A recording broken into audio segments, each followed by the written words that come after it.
mereka ya, karena mereka tahu ya akan jadi apa dan akan bagaimana ke depannya ya. Oleh sebab itulah mereka ingin menarik simpati dari masyarakat yang ketika melihat konten mereka, oh ini sudah ada perubahan, oh ini sudah ada suatu hal yang positif.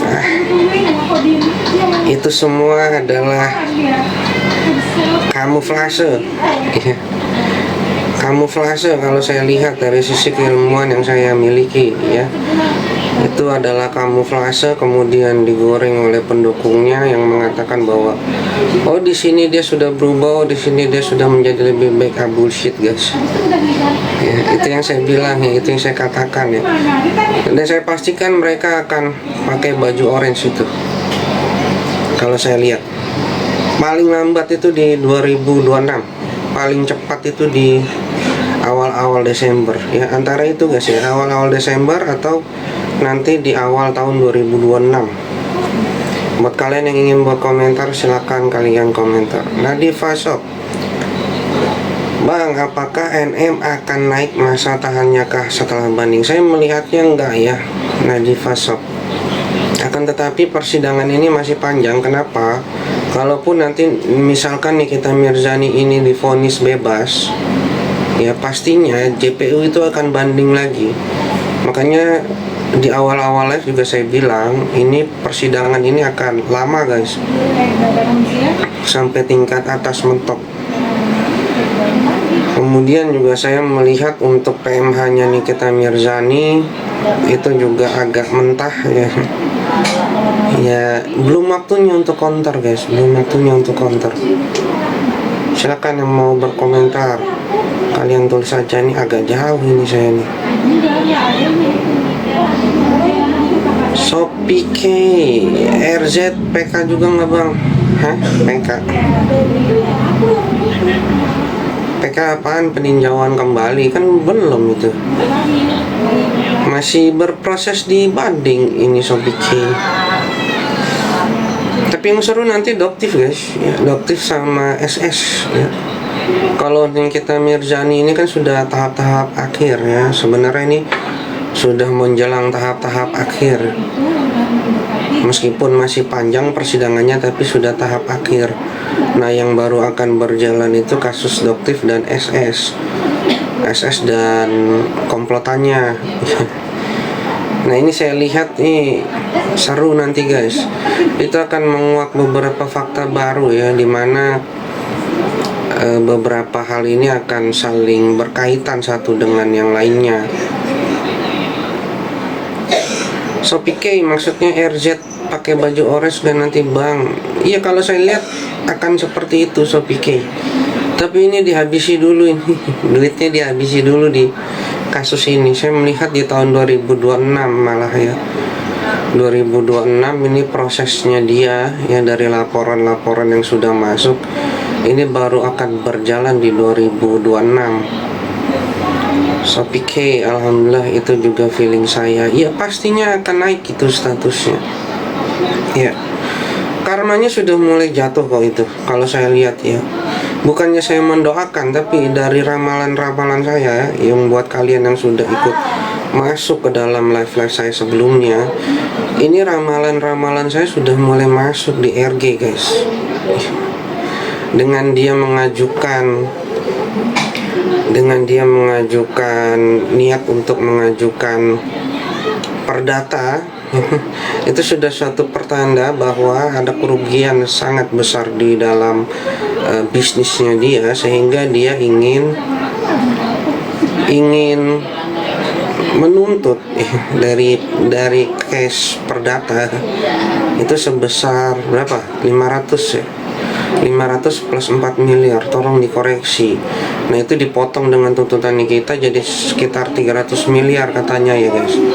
Tolong dikoreksi jika saya salah. Ya, ini kan menandakan bahwa ada suatu hal dari bisnisnya, meskipun dia tidak secara langsung mengatakan kepada masyarakat ataupun kepada umum. Ya, ini menandakan bahwa memang bisnisnya ini sedang mengalami suatu masalah yang lumayan besar ya. Karena saya melihat tingkat kepercayaan dari masyarakat perihal produknya itu sudah sangat amat minim sekali ya. Bahkan saya melihat di sini hanya sekitar tidak ada 5% guys masyarakat itu melihat produknya dia sekarang. Jadi saya melihat memang bisnisnya ini sudah sangat amat turun sekali guys. Itu yang saya lihat ya dari sisi keilmuan yang saya miliki guys ya. Kemudian juga kalian bisa lihat video-video yang beredar. Meskipun kemarin ya ada dari BPOM ya, ketua BPOM kemarin kan sempat tuh ya mengundang dia untuk datang ke acara BPOM. Itu tidak akan membantu sama sekali guys ya, tidak akan membantu sama sekali. Kenapa? Karena masyarakat di sini sudah menilai dengan begitu jelas ya. Masyarakat di sini sudah menilai. Sekali lagi, masyarakat di sini sudah menilai, masyarakat itu sudah sangat cerdas ya. Ketika BPOM itu mengundang ya pihak dari sana untuk menghadiri acaranya, kemudian itu bisa dijadikan suatu framing juga. Ini tidak akan berpengaruh apapun terhadap bisnisnya ya, karena masyarakat sudah cerdas. Dan BPOM seharusnya tidak mengundang mereka. Kenapa?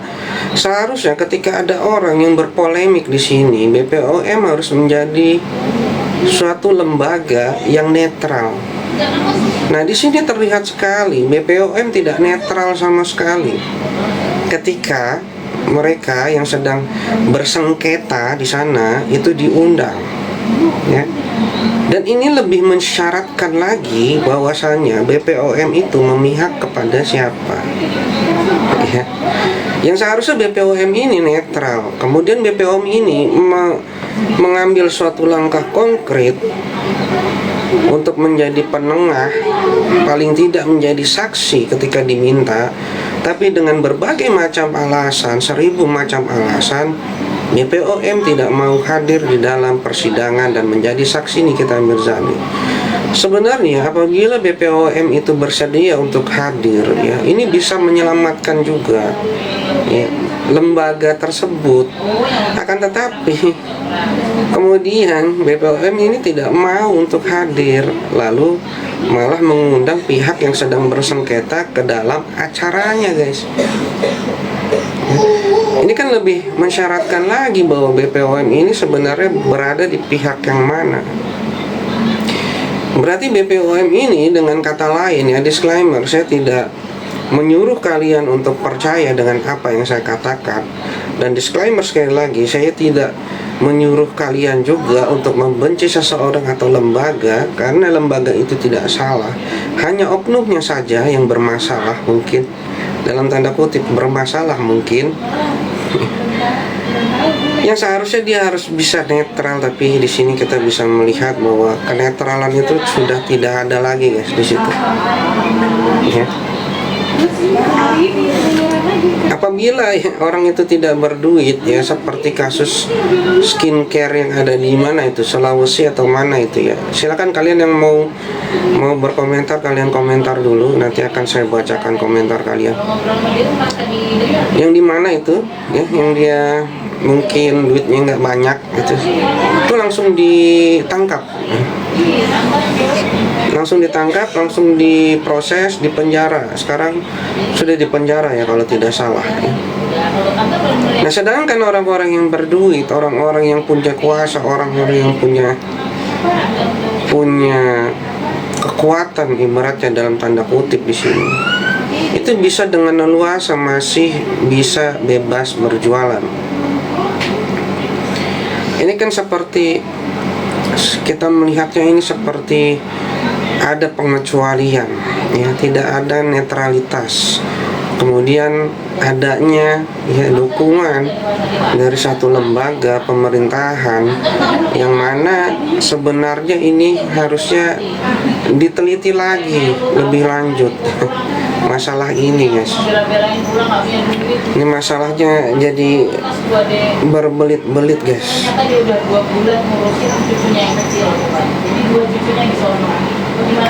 Wati Queen, pemeras yang sesungguhnya si RG atau bangkrut ya, ini kata Wati Queen nih guys. Iya, itu di VT saya sebelumnya itu kan saya sudah katakan ya. Katanya Nikita Mirzani itu memeras RG 4 miliar.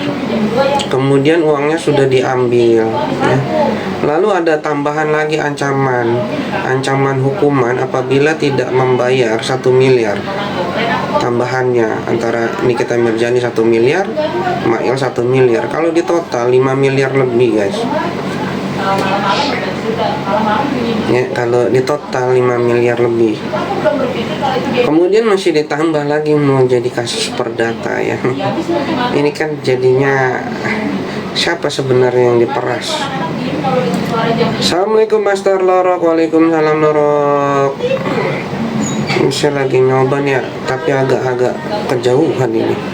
So PK, berarti RJ saat ini memang sedang dimanfaatkan oleh pihak-pihak oknum yang dibilang jadi advokatnya cuma. Ya sebenarnya dia sedang dimanfaatkan oleh sekitarnya dia, ya Sob PK. Dia memanfaatkan emosinya yang tidak stabil. Emosi RG ini tidak stabil sebenarnya. Ketika dia emosi, dia gampang sekali untuk di-trigger. Ini yang saya lihat karakternya si RG ya. Dia gampang sekali untuk di-trigger ketika emosinya tidak stabil. Dia bisa diarahkan kemana saja oleh orang-orang tertentu, kemudian dimanfaatkan oleh orang-orang tersebut untuk mengeruk keuntungan dari dia. Sebenarnya tanpa dia sadari, dia sedang dimanfaatkan oleh orang sekitarnya, yang mana orang sekitarnya ini sebenarnya tidak peduli apabila bisnisnya dia ini hancur ataupun nama baiknya ini jatuh. Akan tetapi ketika proses ini sudah berjalan, ini seperti memakan buah si malakama, guys.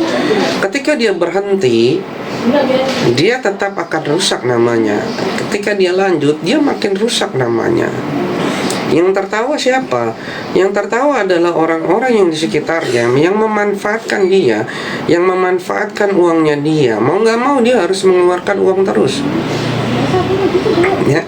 Dan itu jumlahnya kalau saya lihat dari keilmuan yang saya miliki ya, itu jumlahnya lebih dari 4 miliar yang dia berikan secara sukarela ya, dalam tanda kutip ini. Saya menyebutnya sukarela. Kenapa? Karena dari pihak RG sendiri yang berusaha untuk menghubungi Nikita Mirzani, bukan Nikita Mirzani yang berusaha untuk menghubungi RG. Itu semua sudah ada di fakta persidangan yang kalian bisa lihat kemarin. Jalannya persidangan seperti apa, guys. Jadi sebenarnya RG ini dimanfaatkan oleh orang-orang yang ada di sekitarnya. Dia membayar buzzer ya, kemudian belum lagi ada bayaran ke yang lain dan sebagainya. Dan itu jumlahnya kalau saya lihat lebih dari 4 miliar. Ya, makanya kenapa dia bilang ya, dia mengalami kerugian yang sangat besar. Bahkan di situ dia menyebutkan mau berdamai tapi 500 miliar ya. Tolong dikoreksi jika saya salah. Leli nggak kelihatan kemana Master, lagi cari cara ya Master biar menang si RG ya Master. Kemarin itu anaknya sakit RG ya, kalau saya lihat di VT yang beredar ya. Ya bagaimanapun anak itu kan tidak bersalah, guys. Sebenarnya anaknya dia itu tidak bersalah. Namanya penyakit itu bisa datang ya tiba-tiba dan kepada siapapun itu. Sebenarnya kalau dari saya ya melihat hal ini adalah teguran untuk mereka. Sakit daripada anaknya ini adalah teguran dari Yang Maha Kuasa untuk mereka. Ya, agar supaya apa? Agar supaya mereka muhasabah diri. Ya, muhasabah diri, melihat dan bercermin kepada dirinya mereka masing-masing.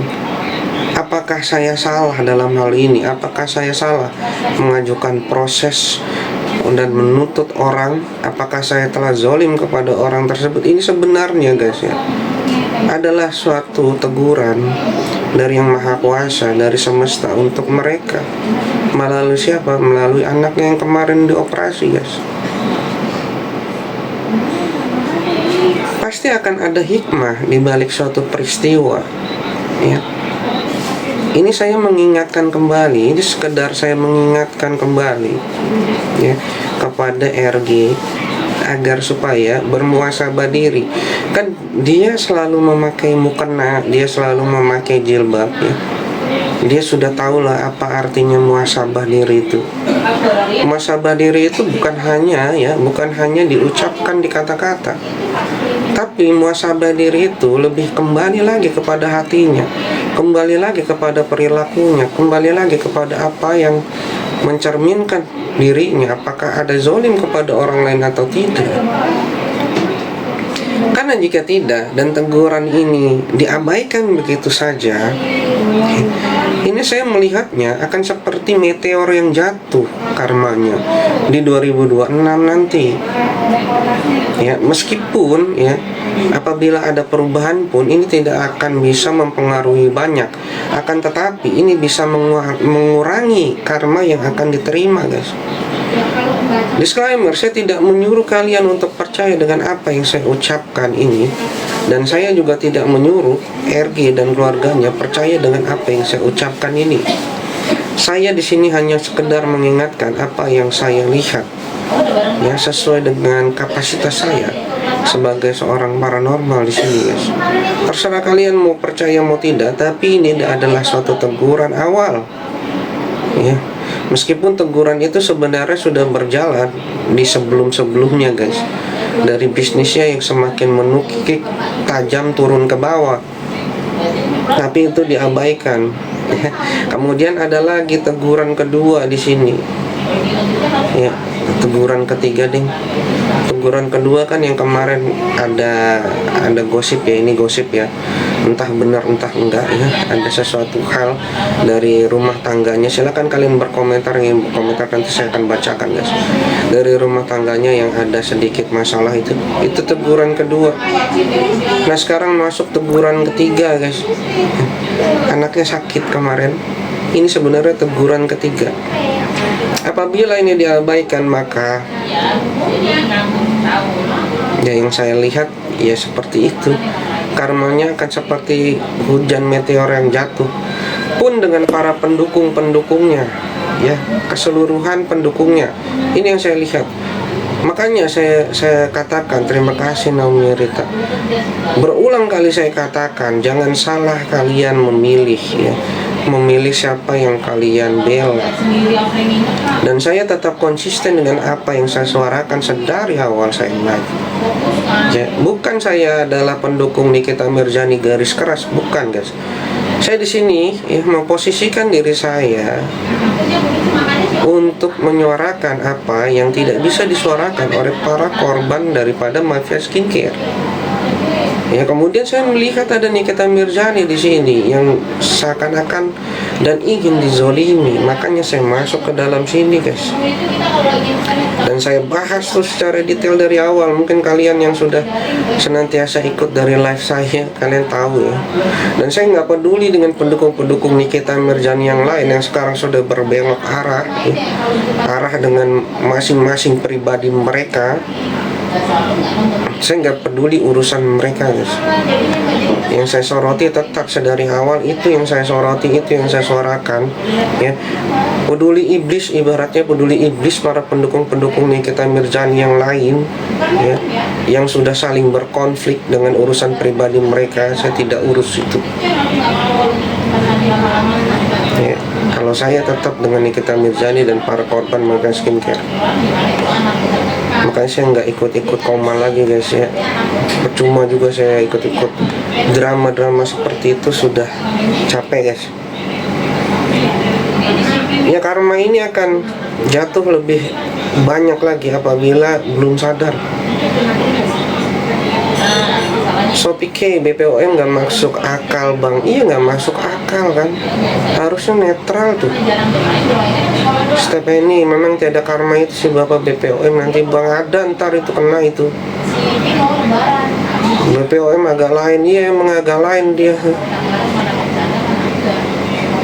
Master, banding Niki naik atau turun hukumannya? Ya kalau saya lihat sih bisa turun ini. Duit tak banyak sebab asik beli emas. Emas naik tuh guys nanti guys, 2026 naiknya lumayan tuh guys. Kalau mau invest beli aja emas tapi yang logam mulia ya.